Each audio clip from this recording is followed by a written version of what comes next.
Hello दोस्तों, welcome to my YouTube channel.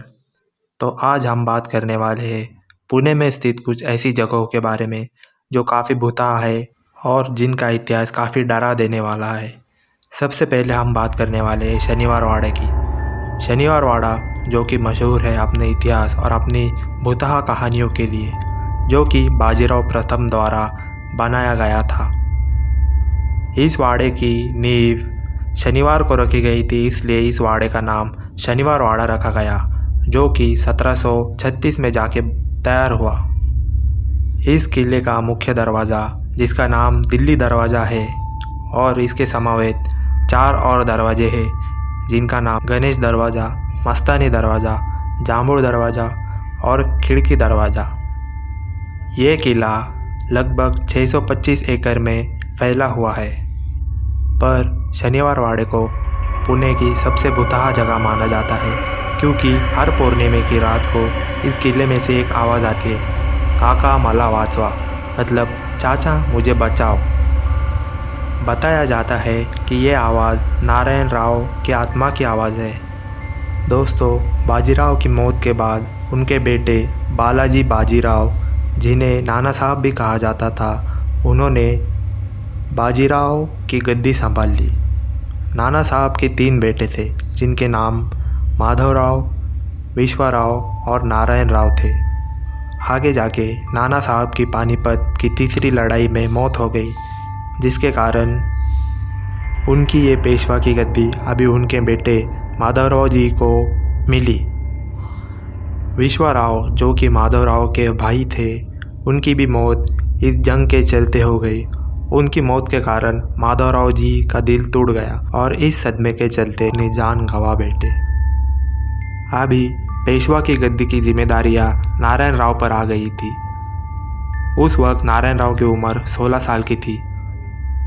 उनकी इस छोटी उम्र के कारण रघुनाथ राव, जो कि उनके चाचा थे, उनकी जगह गद्दी का सब काम संभालने लग गए।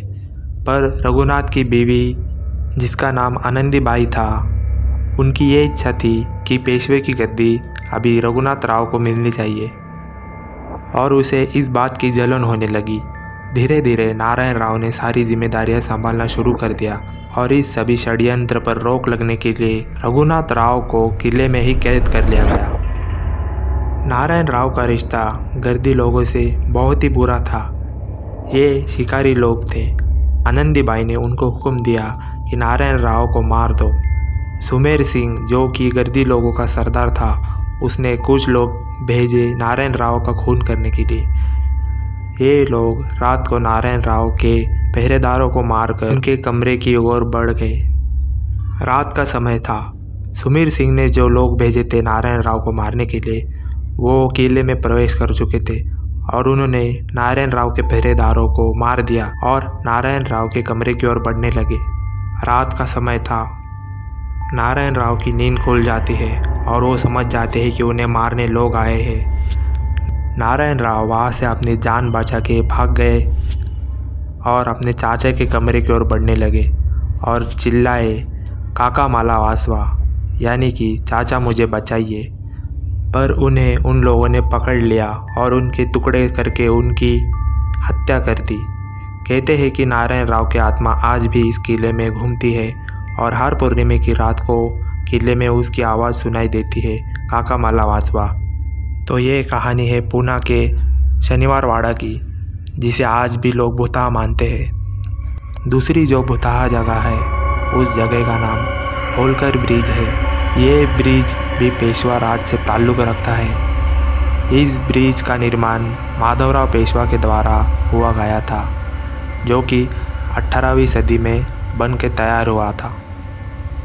इस ब्रिज का नाम यशवंतराव होळकर के नाम पर रखा गया। ये ब्रिज आज पुणे में एक पॉपुलर हॉन्टेड स्पॉट बन चुका है। इस जगह काफ़ी सारी रहस्यमय मौत हुए हैं, जिसके कारण लोग ये मानने लग गए कि ये ब्रिज भूतिया है।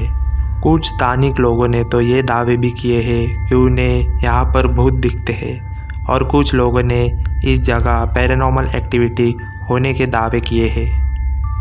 इस ब्रिज पर रात के समय कोई नहीं जाता। इस ब्रिज को जो बात और भी ज़्यादा भुता बनाती है कि इस ब्रिज की थोड़ी ही आगे जाके एक कब्रिस्तान है जहाँ 1790 तक से अभी तक की कब्रें मौजूद है। इस कब्रिस्तान का नाम होड़कर ब्रिज कब्रिस्तान है। कब्रिस्तान का नाम सुनते ही लोग डर से बौखला जाते हैं। कुछ ही लोग ऐसी जगह पर जाने की हिम्मत रखते हैं। ऐसी जगह से जितना दूर रहोगे उतना ही अच्छा। तो हमें कमेंट बॉक्स में ये बताइए कि क्या आप इस ब्रिज पे जाना चाहोगे।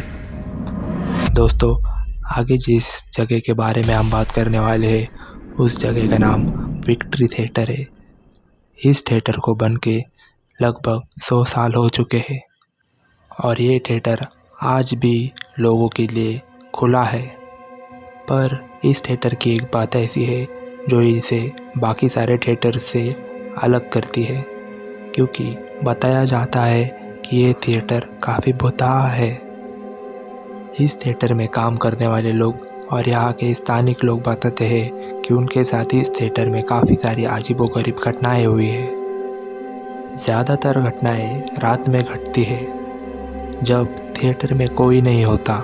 उस थिएटर में काम करने वाले लोग या फिर वहाँ मूवी देखने आए लोग ये बात बताते हैं कि वहाँ सीट के खड़खड़ाने की आवाज़ या किसी के हंसने की आवाज़ और काफ़ी सारी अलग आवाज़ें आती है।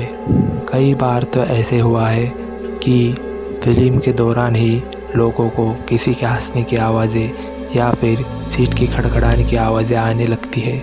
इस बारे में ज़्यादा कुछ इन्फॉर्मेशन नहीं है कि इस थिएटर में ऐसी वारदातें क्यों चालू हुई और कैसे चालू हुई, पर इंटरनेट पे इस थिएटर पे बेस्ड आपको कई सारी वीडियोस मिल जाएगी जो दावा करती है कि इस थिएटर में कुछ ना कुछ शैतानी है। तो हमें बताइए, क्या आप इस थिएटर में नाइट शो के लिए जाना चाहोगे। दोस्तों, वीडियो में इतना ही। अगर वीडियो पसंद आया तो लाइक कीजिए, शेयर कीजिए और सब्सक्राइब करना ना भूलिए। तो मिलते हैं अगले वीडियो में, तब तक के लिए पीस आउट।